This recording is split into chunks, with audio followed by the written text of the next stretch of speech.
For patients with alopecia areata, there's unfortunately no cure. However, we do have a few different treatment options currently available. So, what can you do with your patients with alopecia areata, and how effective are these therapies at actually restoring hair loss for our patients? Welcome to Derm Consult on ReachMD. I'm Dr. Raj Chovatiya, and joining me today to discuss the current treatment landscape for patients with alopecia areata is the world-renowned and wonderful human being, Dr. Britt Craiglow. She's an Adjunct Associate Professor at the Yale School of Medicine and double board-certified dermatologist at Dermatology Physicians of Connecticut. Dr. Craiglow, thanks so much for joining us. Thanks so much for having me and for that really, really nice introduction. Well, I'm going to put you to work here because I know that we all want to know everything there is about alopecia areata. So to jump right in, why do we need to treat alopecia areata? I think this is probably the most important piece of this whole discussion to get people to understand that this is a medical disease. It's autoimmune. It has a basis in science. And these people, unfortunately, have been dismissed by the healthcare community, I think largely because we haven't really had reliably effective therapies, but there also is this notion that this is cosmetic or it's, quote, just hair. And if you ask anybody who has alopecia areata, that's pretty much the farthest thing from the truth. This is a disease that has a huge negative impact on someone's quality of life. Try to imagine interacting with the world with no hair, no eyebrows, no eyelashes. You can't do it in a normal way. And so this is something I think that it's really exciting that we now have some options for people. And I will say also, it's really, really rewarding. It's really fun to see these people not only look very different, but they feel really different too when we're able to help them. I think that part of the reason we've seen such limited progress over time is there was sort of gaps and spurts in terms of our understanding of the pathophysiology of alopecia areata. Could you maybe give me a broad overview of what's really going on under the hood when you take a look at the skin for alopecia areata so we can at least understand why we treat the way we do and why that's starting to change in terms of our targeted therapies? For a long time, it's been known that alopecia areata is an inflammatory disease. And, in residency, we learn about the swarm of bees around the hair follicle, those lymphocytes that gather around. But it wasn't until several years ago that we really understood what those cells were and how they were communicating. And largely due to the work of Angela Cristiano and Raphael Klein's very specific population of CD8 positive T cells was identified as really a key driver of alopecia areata. And so normally the hair follicle is a site of immune privilege, but in the setting of genetic predisposition plus quote triggers, which are poorly understood and probably multifactorial and different for everybody. But nevertheless, that privilege breaks down and these T cells infiltrate in and around the follicle. And then they start signaling. And the key cytokines are IL-15 and interferon gamma, and those both signal via JAK-STAT. So basically, you're getting this positive feedback loop between the T cells and the follicular epithelial cell that creates this wave of inflammation that leads to hair loss. And so because those cytokines are signaling via the JAK-STAT pathway, we can dim that down with JAK inhibitors. So this is really proven to be a truly pathogenesis-directed therapy. And for sure, it's better than anything we've ever had and nothing I think that we thought we'd have. Really, this was a disease that has been seen as something that was largely untreatable. And now we have patients who have had not a hair on their body for 5 years, and it all comes back with JAK inhibition. I really want to focus in on one of the newer therapies that we have for alopecia areata, baricitinib. Not a new medication by any stretch of the imagination, but maybe you can give me a broad overview of baricitinib before we really sort of get down to brass tacks about some of what we learned through the studies. Baricitinib is actually the first FDA-approved treatment for alopecia areata. And you're right, there is a history.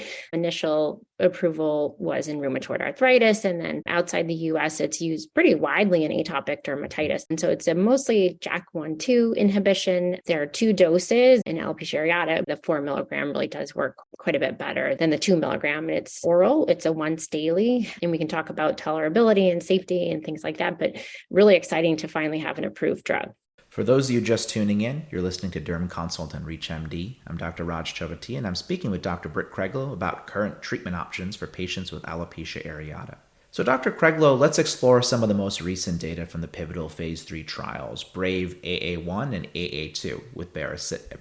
Can you share, at least at top level, what happened? What did we see? Sure.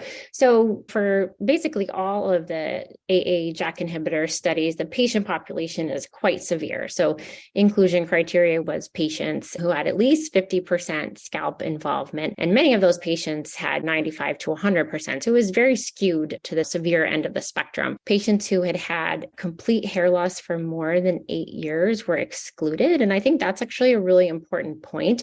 And that was because there was some early data suggesting that the longer you have not had hair, the harder it is to regrow. So there probably is this window of opportunity that's not universal, but for sure after a point, chance of regrowth decreases. So basically, baricitinib was studied in 2 randomized, double-blind, placebo-controlled trials, 2 doses, the 2 milligrams and 4 milligrams. And one thing that's different about AA trials is the timing of the primary endpoint. So we're used to atopic dermatitis or psoriasis, we're maybe looking at 12 or 16 weeks. With baricitinib, the endpoint was at 36 weeks. And that's because hair takes a long time to grow, right? And so I think that's really important clinically when we see patients, because even if you see them back at 3 months, there may not be that much happening, but that doesn't mean they're not going to make it to where they want to be. So what they looked at was the percent of patients who got to a SALT score of 20 or less at the end of the trial. And so SALT is the severity of alopecia tool, and it's basically just a measure of what percent of the scalp is involved with hair loss. So a SALT 100 is 100% loss,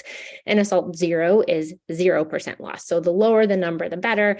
And looking at how many people got to SALT 20. So with a very conservative statistical evaluation, the patients on the 4 milligram dose, a little over 35% of patients met that endpoint, whereas about 20% of patients met the endpoint with the 2 milligram. Now, interestingly, if you look at these patients, and even if you just look at the slope of the curve, many of these patients continue to grow beyond that 36-week mark, but nevertheless, definitely significant when compared to placebo. And we're having a chance to use it in practice now and getting to see this, which is really, really exciting. And maybe we can take a forward-facing view here with baricitinib. And I guess I want to ask where we go from here. I think it's important to note that there is the idea of perceived risk, real risk, and what was really observed during the trials. And I think that by and large, the biggest question I hear is, what is going to happen 1 year, 2 years, 3 years down the line? Maybe you can comment on that for me.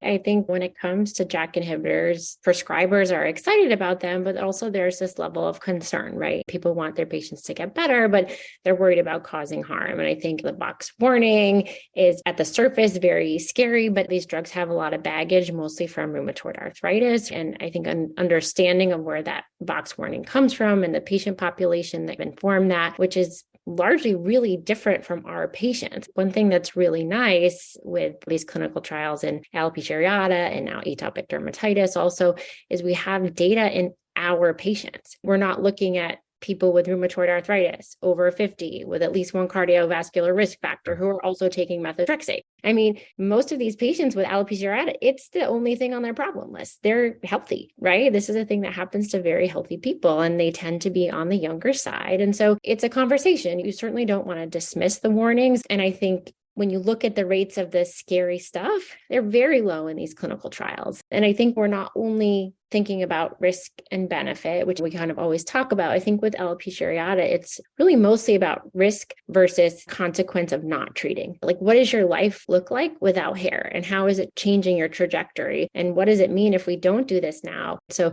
I think that risk or consequence of not treating is really high. And most of these patients are willing to accept some level of risk for a chance to have normalcy. I couldn't have put it better myself, and I think the arrow is really pointing up with everything we learn about baricitinib day by day when it comes to safety. Overall, though, it really sounds like we have a bright future ahead for the treatment of patients with alopecia areata, and I really want to thank my guest, Dr. Britt Craiglow, for her deep insights and just immense knowledge and clinical passion she brings to the field of alopecia areata. Dr. Craiglow, thanks so much for joining me today. Thanks so much for having me. For ReachMD, I'm Dr. Raj Chovatiya. To access this episode and others from Derm Consult, visit reachmd.com/dermconsult, where you can be part of the knowledge. Thanks for listening.